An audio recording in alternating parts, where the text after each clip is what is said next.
centers. We call it feeding center and satiety center. When we say center, we mean the conglomeration of the specialized neurons that will control these two behavior. And the behavioral states could be either the hunger or satiety. It is actually quite complex process. It has a lot of accessory pathways, so we'll mention some of them. Cerebral cortex will send the signal to hypothalamus via sensory input, right? The smell, the sight, all that is of course is integrated in the cortex and then communicated with the hypothalamus. The limbic system, which controls a lot of the emotional responses, also have a very important role in the communication with the hypothalamus, because hopefully you all experience that thinking of certain food will have not only emotional response, but also could actually increase salivation and prepare your body, increase the insulin release and prepare your body for intake of the food, even if there's no food around. The GI tract by itself has a lot of neuropeptides, hormones that you guys hopefully writing about. And the adipose cells, the cells that have the major part of the fat tissue, adipose tissue, they also do release different cytokines and the hormones to communicate with the to participate in the appetite and satiety. So because we don't eat all day long, right? Obviously, except some grazing people, right? I have a friend, she's always grazing something, unless she's sleeping. But we do have to have energy at all times, right? While we're sleeping, we still have to have energy. If we're not doing anything, we still have to have energy. We have to do breathing, we have to do metabolism, transport, and all that good stuff, which means that we have a way evolved that this coming and going of the food that should be kind of negated. So we have the energy resource at all time. Even if we're not eating for 24 hours, we still have to have energy. So what are these responses? So first of all, the liver will store some carbohydrate, usually in the form of glycogen, right? And very quickly can hydrolyze it and make the glucose available. The central nervous system really depends on the glucose for the energy, so that would be something that's going to be very, very important. Many tissue could actually not only use glucose for the energy, but they could use lipids, and we'll get into details soon enough. This is just kind of more overview. The adipose tissue obviously has a storage of the lipids, and they could be available as well for the tissues. If the glucose is run out or the glycogen run out, then the adipose tissue can provide lipids. Usually at least 14-16 hours when you run out, if you're not eating at all, or drinking anything sweet, if you're not taking any nutrients, that usually 14-16 hours when you're running out of the blood glucose and the glycogen that is stored mostly in liver, some muscle cells. So, and then at that point, you could probably start releasing the lipids from the adipose tissue to be used as an energy. And of course, very importantly, pancreas will release insulin, also glucagon, which is not on this slide, but it's coming. And the insulin and glucagon will actually be very important two hormones in a fasting and feeding state. And the GI tract has multiple hormonal control to make sure that the energy is available at all times, regardless the fact that you're eating or not. So, when we talk about energy balance, even though calories in, calorie out is still true, it's much more complicated than that, right? But the energy balance is based on the law of thermodynamics, where it says the energy cannot be destroyed, but it can be gained, lost, or stored. And which law of thermodynamics is that? First or second? First. And the energy balance is defined as a state achieved when the energy intake equals energy expenditure. So that's an energy balance. So I do understand that this is oversimplified formula, but we'll talk about the variations of that. So the total body energy available for body is the energy that you store in form of the glycogen or lipids or protein, for that matter. The energy that you take in and the energy that you use up, right? So when you use the energy, you can do work, and when we say work, we mean body work. It could be transport work, contractile work, right? The metabolic activities, and that of course release also heat.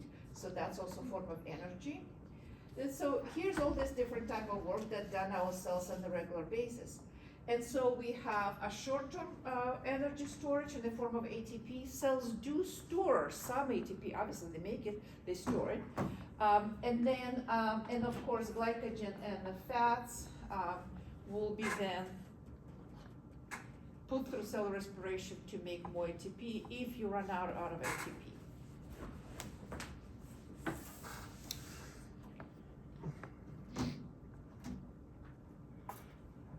This is sort of kind of similar to what we just talked about in a slightly different way.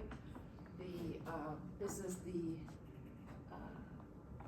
energy input in the form of the chemical energy, which is a diet. We call it chemical energy because energy is in the chemical bonds of the molecules that you eat.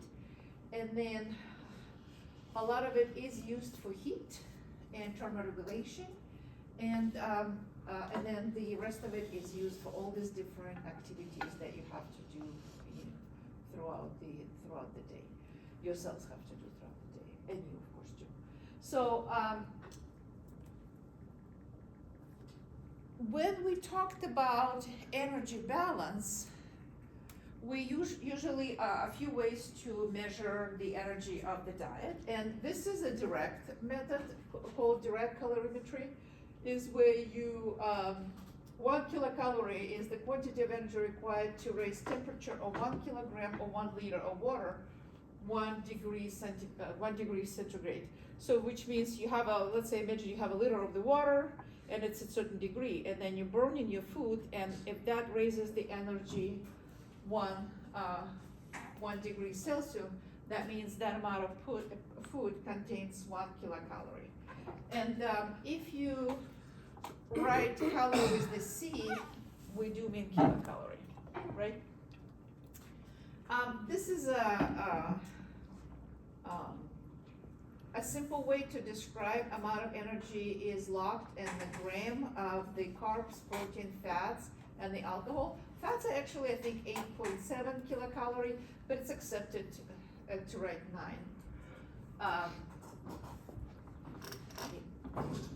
9 kilocalorie per gram. So fat being the most amount of energy in the same amount of mass, and then alcohol follows by the protein and the carbs. There is also other way to measure calorimetric, other way to measure energies, and you can do like how much oxygen consumed, how much. We actually may have to remind ourselves the cell respiration equation, just because we're gonna use it a few times. Why do they always disappear?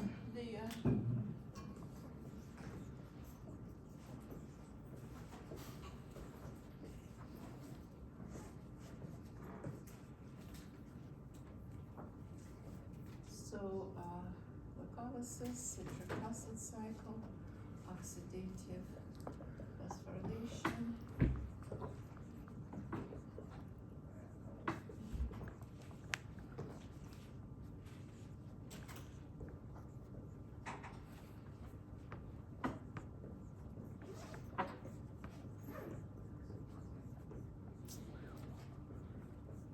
So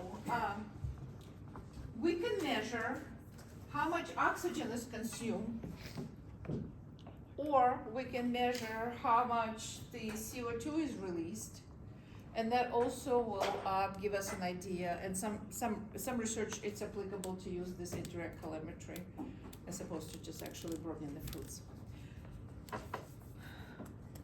So, metabolic rate obviously depends on many different factors. Age, sex, how much lean muscle you have as it requires more energy, activity level, how much energy used for thermogenesis, the hormone, genetics, meal schedule, height of the person. And we differentiate basal metabolic rate, which is the lowest metabolic rate when you're resting. Actually, the basic one, you're supposed to be like asleep. But it's very hard to use that for research, so usually people just use the resting metabolic rate after the 12-hour fast. So resting is a bit easier than to have person to be asleep, and that would be like the basic metabolic rate, how much energy you require while you're sleeping, right? For all these things that you do during the sleep, breathing, transport, mechanical work. So, just be sure that we're using the terminology the same way. Is the metabolism refers to the sum of all chemical reactions that happen in the body. We differentiate anabolic chemical reaction, which they build large molecules from the smaller building blocks, and the catabolic pathway when they take large molecules, let's say a protein, and break it down to the amino acids. That would be catabolism, right?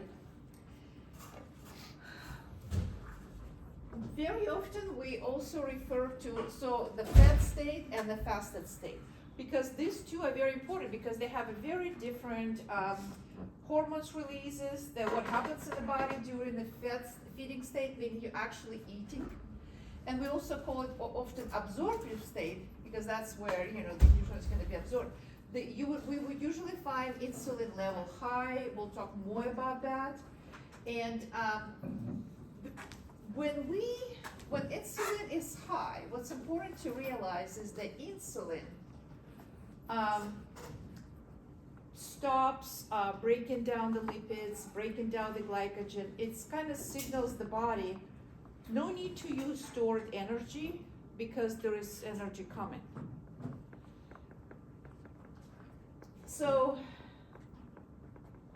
in the fasted states, we have another hormone that kind of rising, and it's glucagon. And so what the glucagon does, it's actually catabolic hormone. It breaks up the bone and glycogen to release glucose.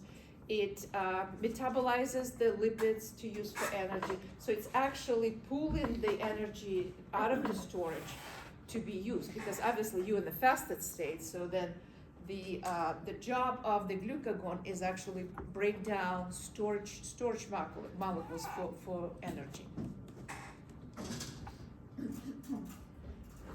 So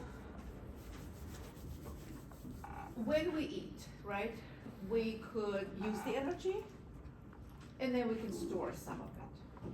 So what do we have available for immediate use in plasma, right? We will have free fatty acid floating around, right, because they've been absorbed. We're going to have a glucose, and we're going to now discuss a few different the processes. Glycogenesis and lipogenesis. So what these guys are. The glycogenesis is actually making glycogen, which is the storage form of the glucose. And if we already made enough of glycogen, but we still have excessive glucose, then we will convert the glucose into the triglycerides, lipids, for the storage. Because we can only store so much glycogen. The liver muscles, every cell has a little bit, but the liver muscles mostly. I mean, there is actually, because the glycogen and the glucose are very hydrophilic molecules, they require a lot of water to store, and that would not be possible for us to store all the excess of the energy, or we look just like huge big balloons. So when we have too much glycogen and too much glucose, we'll have to convert that to triglycerides and store it in the form of the lipids, because they are hydrophilic, do not require too much water, and that's how we accumulate all this little extra. Glycogenolysis, the term lysis meaning break in with water, that is the process when we do need the glucose and we will break down the glycogen. And gluconeo, that's a key part here. Gluconeogenesis is when the glucose is not available, we use double the glycogen, and we have to then make glucose from something, from other precursors like the proteins or the fatty acids. And also we do have certain amount of the amino acid pools in the plasma because we just absorb them. But using the proteins for energy is sort of like trying to stay warm by burning the dollar bill. It's too expensive because the proteins are required for multiple function. Immunoglobulins, right? Making all the transport and albumins. And, I mean, it's very precious. So it is best to use glucose first because that's the cheapest and fastest way to get energy, and then the lipids would be the secondary way to do it, because even lipids, to put them through cellular respiration, no wonder cellular respiration always uses glucose as the poster child. You can still use the lipids to get ATP, but they have to be modified, so a certain amount of energy needs to be invested to actually make them usable, and we'll look at that too when we get closer. And so the hormones, we call them enzymes in this case, which is fine. Insulin and glucagon will control this whole process back and forth. Okay, this does seem like a complicated figure, but if we carefully walk through it, we first of all already mentioned a few things. This is a really good one for you to understand, because if you can understand that, there's so many questions you can answer. Okay, here's our macronutrients, yes? Fats, carbs, and protein. So let's start with protein first. You just ingested some protein, what is gonna happen? Well, they're going to create amino acid pool. It says amino acid, but of course amino acid, dipeptides, tripeptides, some small peptides, right? Just like as per more detailed slide. Here it is. And so now we have the amino acid pool. We can build a body proteins from that. That's what they should be used for in ideal condition. Is that clear? Mm-hmm. Then we ingested some carbohydrates. So they're gonna be broken down to monosaccharides. They're just using glucose as an example. Of course, there's other monosaccharides like a fructose, but and the disaccharides, maltose, lactose, but let's use this one. So how are we gonna use this? Well, obviously it's going to create our glucose pool. A lot of it's gonna go for brain metabolism because it is preferred energy source for the brain. What's left, from the kind of the first use, we can use it to make ATP through cellular respiration and many different tissues, right? If you do have excess, so you don't really, use up all the glucose, the body will go through the process called lipogenesis, production, and will convert the excess glucose and triglycerides, and then we'll store it. You guys follow it so far? Can you say that last part again? Convert what? Excess glucose in triglycerides, and store them. Shouldn't really go to urine unless we already talked about excess oversaturated transporter. Okay, certain amount of glucose will also be turned into glycogen, but that's just a few hours worth of energy. And as I mentioned, liver, muscles, some other cells. Should we need this, we're not eating, this will break down faster from the liver and the muscles, and the glycogen glycogenolyzes and put it back into the pool. Okay, glucose is available. So then we also ate the fats, obviously. So fatty acid, glycerol, obviously we ate cholesterol as well, but they just gotta try to make it easy. So it will get into the fatty acid pool that could be used for many different things. Let's say you're short on glucose, then it could be used for metabolism, sure, or stored. So fat stored via diet and also excess glucose. If for some reason you're short on glucose, yes, it could be used for energy. These guys can also be used for energy. We'll talk about that, but it's not their primary. Are you guys okay? Just go slowly through that. Everything is and especially terminology. You're gonna have to be asked about that. Gluconeogenesis, making glucose from something that's not a glucose, like amino acids. Glucogenolysis, breaking down glycogen. Glycogenolysis, breaking down glycogen into glucose. Lipogenesis, turning glucose into lipids. Yeah. I was like, is there more? Okay, please take a little time. Okay.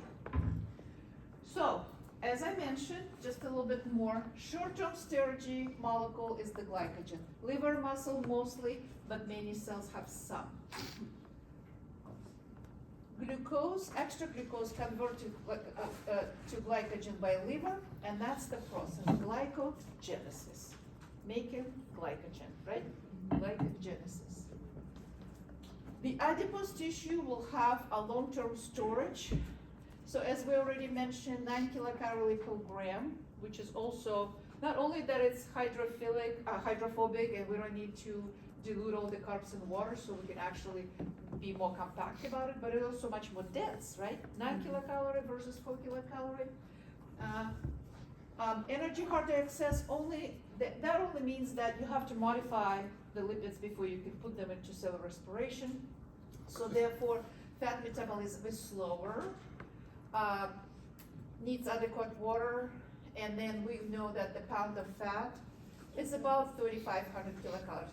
So this is really just a simple mass, but there is so much more to it, and we'll talk about that. The hormone's gonna play a very important role. So it's not just like that, like, oh, let me just burn 3,500 calories and I'm gonna get rid of the pound of fat. It's not always works like that because there's more layers to that, but it is still correct math.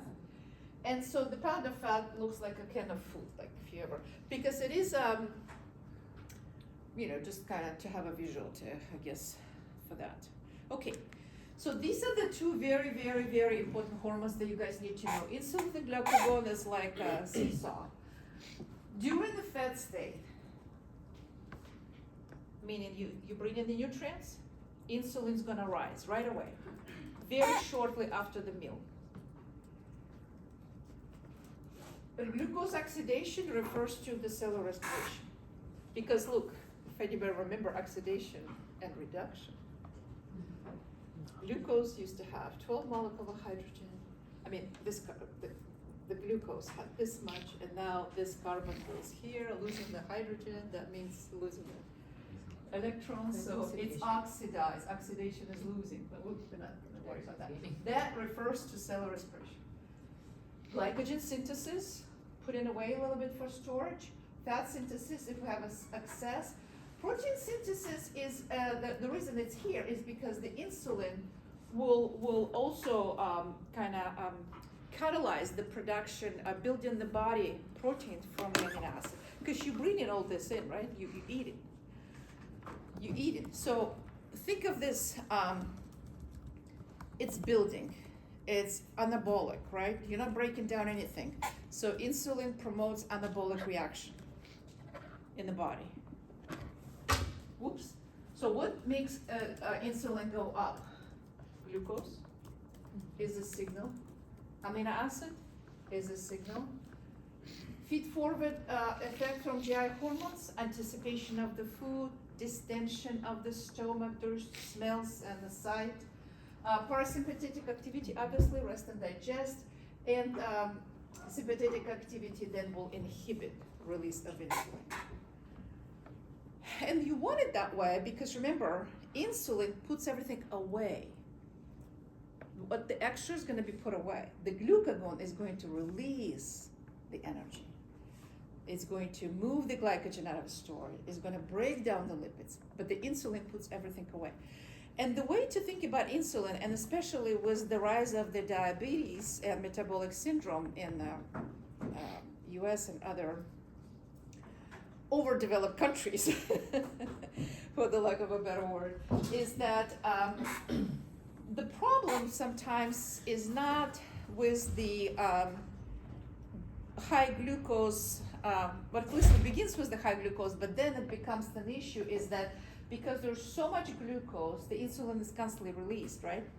And the body slowly but surely habituate the high concentration of insulin and start ignoring it. And we call it insulin resistance. Because insulin is supposed to tell the cells to take glucose out of the bloodstream, shove it into the cell and use it for energy, right? But cells are they have too much glucose already, and so they just kind of, we're not doing that. And then so the insulin is keep being reduced every time we snack, every time we have just a drink, because we have to keep thinking about it. We just walk in and want to get a drink, right? Sweet drink. Well, what are we just doing? We're just raising the insulin again and again and again. And it takes a few hours for insulin to drop. So this constant state of hyperinsulinemia makes cells just ignore the insulin resistance. And that's much harder to treat than just the high glucose in the blood, because eventually it gets to the insulin resistance. And here are some examples of the glucagon, insulin, and the glucose rise during the high carbohydrate meal. Pancakes, or whatever, crepes, cereal, oatmeal, with a bunch of helpings. So here, that line is the meal time, the 0.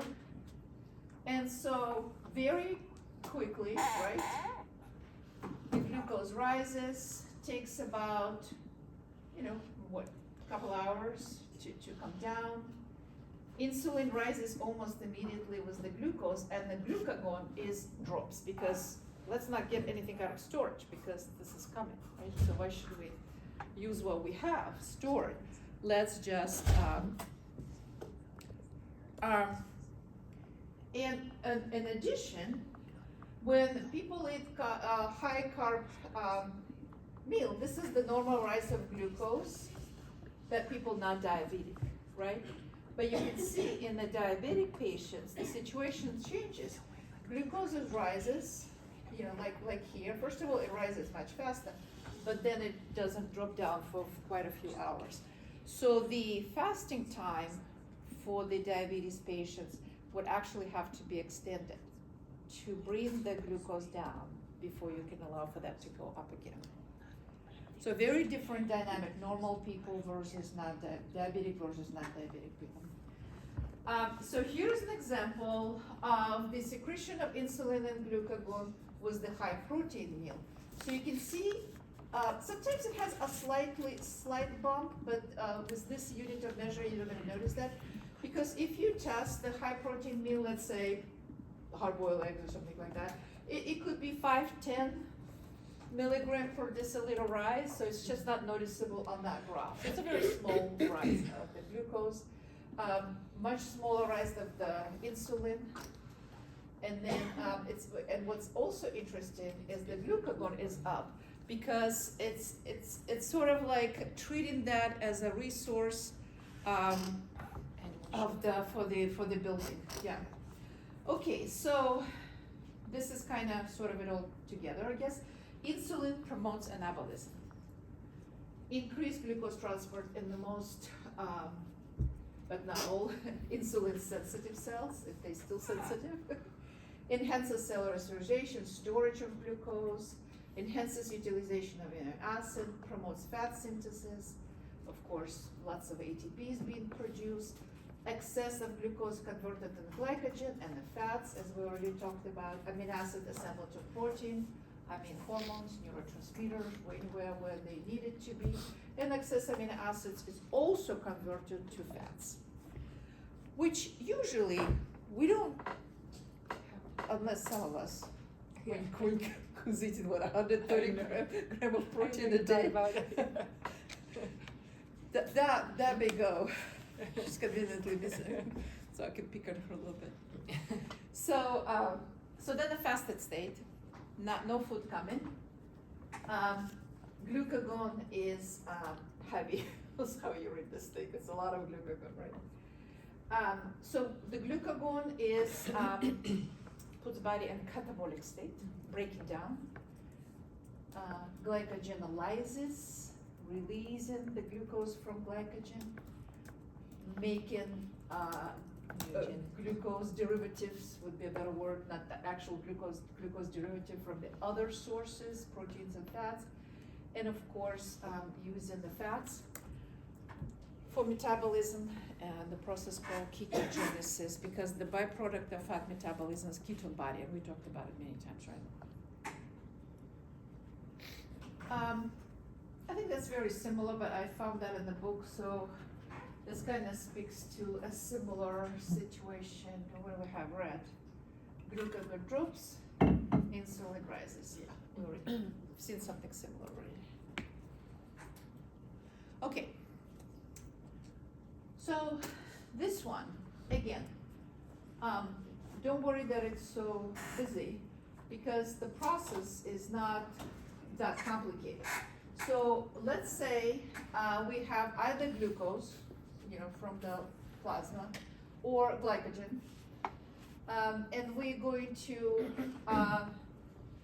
get that inside of a cell, right? Get that inside of a cell in the cytoplasm. Very quickly, what the cells will do is they will convert glucose to glucose 6-phosphate. This is actually a very cool trick, because once you move the glucose as a glucose 6-phosphate, it can't get out of the cell. It can't get to transport and leave, so you just trap in the glucose. It's kind of interesting. And then, of course, you go through glycolysis, which is the first step of the cell respiration. Usually, per 1 molecule of glucose, you make 2 molecules of ATP here. And then this intermediate molecules is the pyruvate. And the pyruvate then is moved into mitochondria. It gets oxidized, a little bit of a chemical grouping here, and it gets to mitochondria. This is mitochondria in blue here. So we're just following the glucose right now. Don't worry about fatty acids and amino acids at this point. So then the pyruvate is gonna go in something called citric acid cycle. Citric acid cycle. It's gonna pick up acetyl coenzyme A, go through the citric acid cycle, give us another 2 molecules of ATP per 1 molecule of glucose, and finally, eventually gonna go to oxidative phosphorylation and the electron transport chain, and give us a lot of ATP. And this is finally where we need the oxygen. This whole breathing oxygen in is only needed on this 3rd step. That's when we're gonna get the oxygen, so we can actually make a lot of ATP. Without the oxygen, you can make 2 and 2, 4 molecules of ATP per molecule of glucose. With the oxygen, you can make between 28 and 32. So that's where the majority of things happen. So this is a normal process of cellular respiration, right? That I kind of abbreviated here. So where is the fatty acid comes in? So you're out of the glucose, you're out of the glycogen, you're still fasting, right? Well, something's gonna happen. So the fatty acids go through the process called oxidation, and we do have a slide that kind of spills it out a little bit. And you can drop them with some chemical modification into citric acid cycle, and then electron transport chain. Amino acids, you can remove the amine group, you can make pyruvate out of it, and then pyruvate will go to citric acid cell and here. So this is the places where the amino acid and the fatty acid gets to be dropped into cellular respiration process.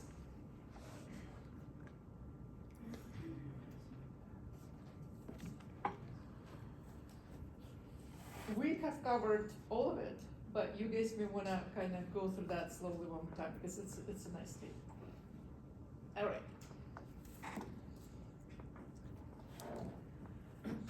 So, in the fat state, many of you ingested food. We mentioned that the chylomicron leave the intestine via lymphatic vessels, right? And they can take cholesterol, triglycerides, phospholipid, some other, lipid protein conglomerates, compounds. And we already mentioned that the lipases will convert triglyceride into glycerol and the fatty acid, and the excess cholesterol also will be secreted in bile, and in blood as the lipoprotein complexes. The LDH, HDH, right? So let's look at this. Okay, here's our lumen. We already know this process. We know about the chylomicrons. We just talked about that, and it goes to the lymph. But here's the part that kind of add on right to that, is that a lot of different things can happen to chylomicrons once they back into vena cava and the circulation. First of all, they participate in the production of the high density and the low density complexes, reminding you that the word high density means that there is more protein and less lipids, and the low density means less protein and more lipids, and therefore this is the one that's more concerning, right, for the atherosclerosis. Some parts of it could actually go back to the liver for, metabolism, recycling, and, the cholesterol is going to be recycled into the bile acid, and it off it goes again. So a lot of things, a lot of different pathways for the chylomicrons components. Let's see. Bile salts break down. We talked about it. Assembly, cholesterol, chylomicron, transported. Yes. Adipose tissue. Okay, again, I think I kind of mentioned that. So that the free fatty acid and glycerol could be reassembled to triglycerides by the adipose cells and stored.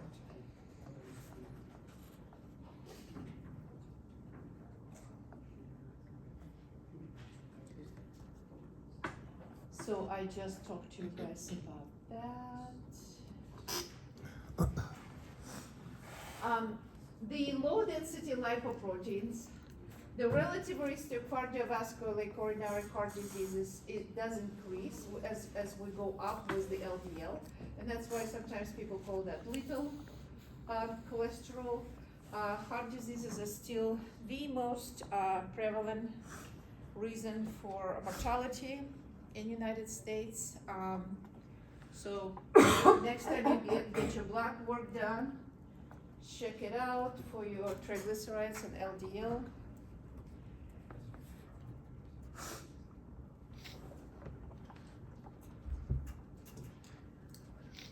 So here we are, not eating now. So what happens then? Fasted state metabolism. Well, if you used up the glucose that you had in plasma circulating, right, then the glycogen have to convert via glycogenolysis, right? Proteins could also be used. As I mentioned, you have to remove the amine group. It's called deamination. And then you can convert it to the pyruvate and then go through the rest of the cell restoration, citric acid cycle, and oxidative phosphorylation.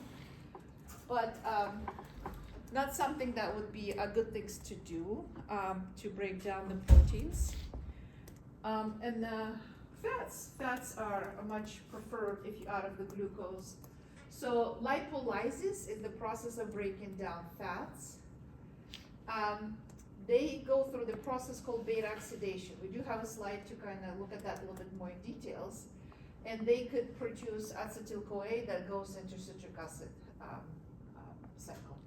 If there is too much acetyl-CoA, it will actually convert to ketone body or ketonic acids.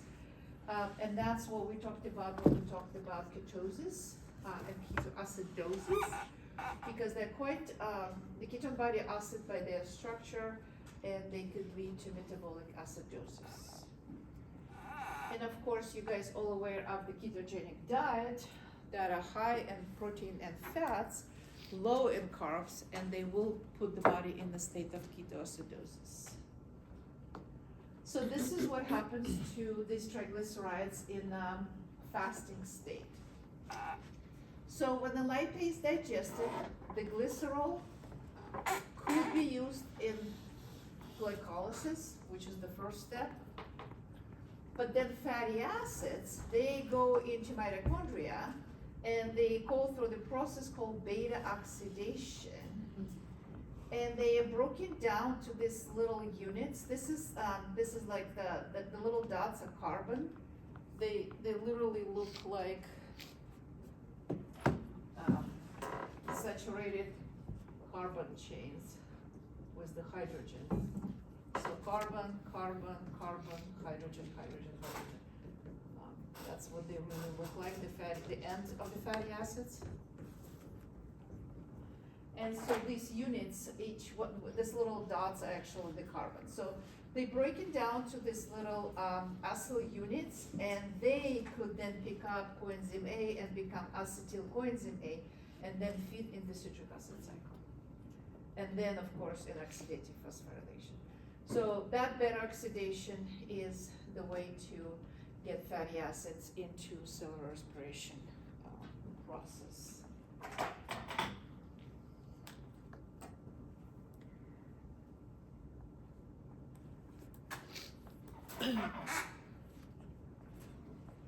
Just another way of looking at the things that we kind of already talked about, but. So liver glycogen could be broken down to glucose, and the process is called what? Glycogenol.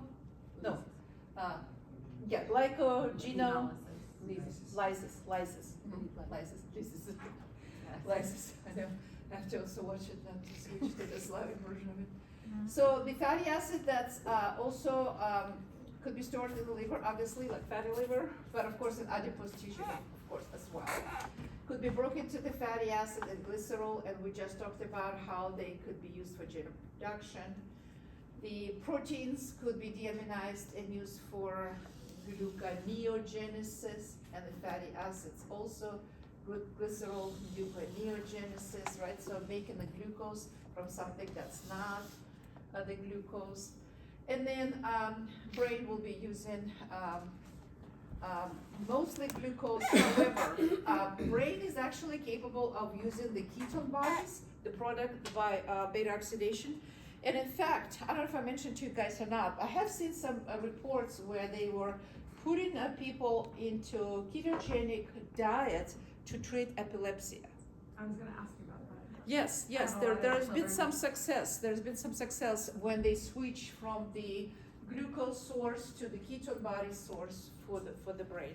I don't know deep in like what exactly happens, but seems to be successful. So there's definitely application for that. Muscles, I mentioned to you, does also keep some glycogen that could be also used for quick energy.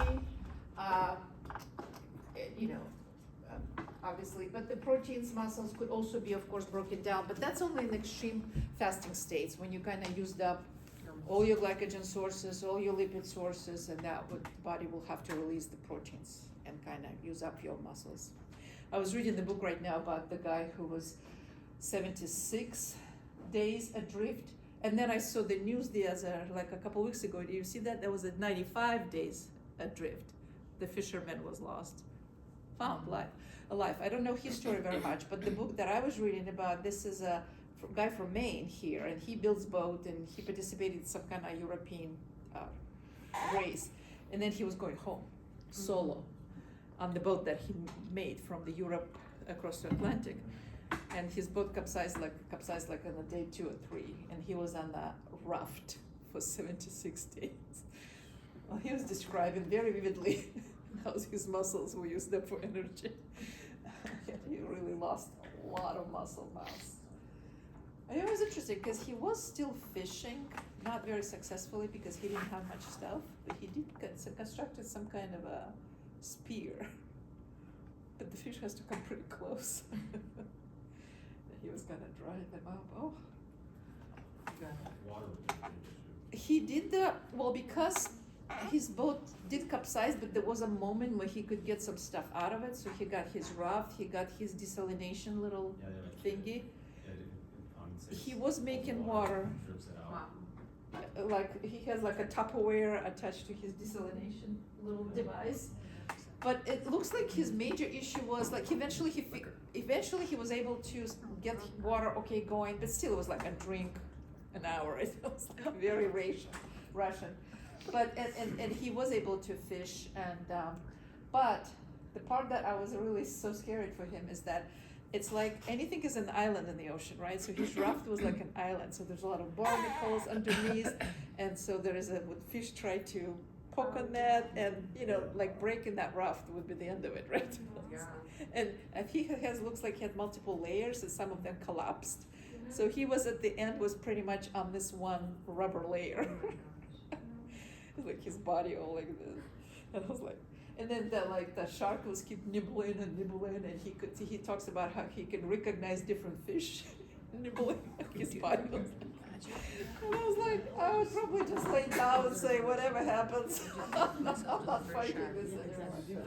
Anyway, diabetes mellitus, the book called Adrift. Is anybody interested? Mellitus is of course a serious issue. High plasma.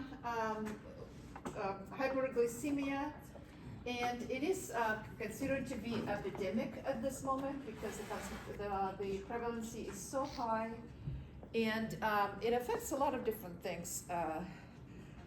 Kidneys is also quite sensitive. Now we just talked about that, and nervous system and peripheral nerves. Obviously, we have a different testing abilities. This is a fasted sugar norms, and this is the test that measures the average blood sugar for 2 to 3 months. And what exactly that measures, it measures the sugar attached to hemoglobin. And so that's why it's called glycosylated hemoglobin test. And it gives you a better kind of view of what is it happening on average. And so, of course, here are the values. In the type 1 diabetes, we do have the issue with the pancreatic beta cells not producing insulin, and because without the insulin, of course, the body will go to the fasted state metabolism, hyperglycemia, fat breakdown. So it would have to be treated by injection of the insulin, right? But what's interesting about diabetes type 2, which is 90% of the cases, raise your hand if you know somebody who has diabetes. Okay. Should we talk about epidemic here? But what's interesting, guys, so insulin resistance I already mentioned to you.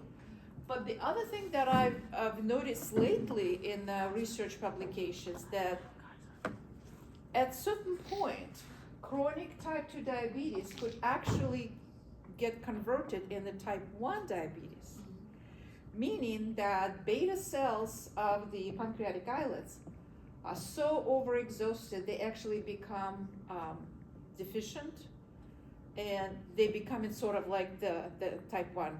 So they actually don't make it slowly but surely. And so that's of course a big concern. Could be obviously cured. What was interesting development with diabetes, and especially if that's prevalent, I'll take a minute, is that the American Diabetes Association, Diabetic Association, like that. American Diabetics Association. So on their website, they were writing down that it is a chronic, irreversible disease for the years. Except in the last couple years, I've noticed the change. Now it says that it's reversible, and that's the part that is what is the most important to walk away with the knowledge on the diabetes, is that, since we're talking about metabolism, is that it is completely reversible, and it is dietary disease, meaning that if you change the diet, you change the disease. Because taking metformin, taking the Ozempic, taking insulin, it treats the symptom of disease. It does not treat the cause. And the cause is the dietary issue, right? So if you change the diet accordingly, then you could cure that disease, and we'll call it reverse the diabetes. That's the term that's currently being used. The Diabetic Association does not want to go as far as going cure.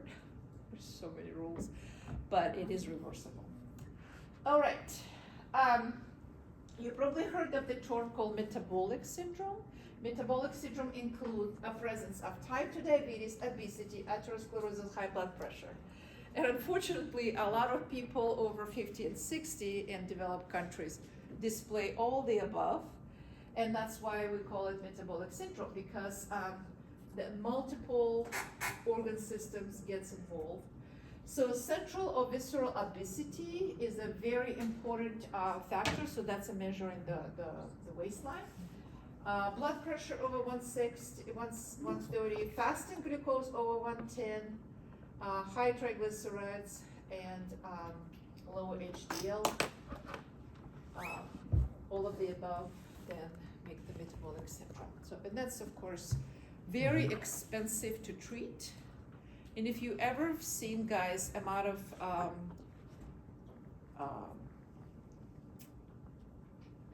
the budget, how should I call that? The gross, well, anyway, the amount of money the government spends from different country for treating metabolic disease, a very, very substantial, very expensive disease. So here are the trends for diabetes and children and adolescents, which is kind of quite concerning, obviously. So this is a type 2, that's the one that is dietary disease, right? So what do we have here? White, black, not Hispanic, Hispanic, that's the overall line, and what's the Asian and the Pacific Islanders, not Hispanic here. So this is the 10 to 19. And this is over the years. The data like this doesn't come very frequently because it takes so long to get it together. That's why it's kind of ends here at the 2018. But I do not anticipate sharp turn down. So it's probably still trending up. The other thing that's kind of interesting for United States, if you look at the adults 20 and older, and you compare 2004 and 2021, that's the latest I found. So the darker the shade, the higher the prevalence of the, I'm trying to remember, is that per 100,000 or? I should have wrote that down. I don't remember. But usually they do 100,000. So the darker the shade, the more prevalent of the disease, right? So hopefully you can clearly see the change from the 2004 and 2021, and also it's interesting how it has some geographical variations. That's quite obvious. Is this for type 1, type 2, or both? This is, I'm pretty sure, type 2. So let's see, U.S. diabetic surveillance system, It's type 1 was a genetic predisposition. Yeah, I'm pretty sure it's type 2. Where I got that from is so there is a U.S. diabetes surveillance table, maybe you could just check it out if you're curious. But yeah, so obviously a concern. So 11%, 11.6% of U.S. population. Many people are undiagnosed. This is a rough estimate that about 22.8% not diagnosed. And 38% is a pre-diabetics, and 48% over 65 is also hyperlipidemia. So it's a quite prevalent disease, right?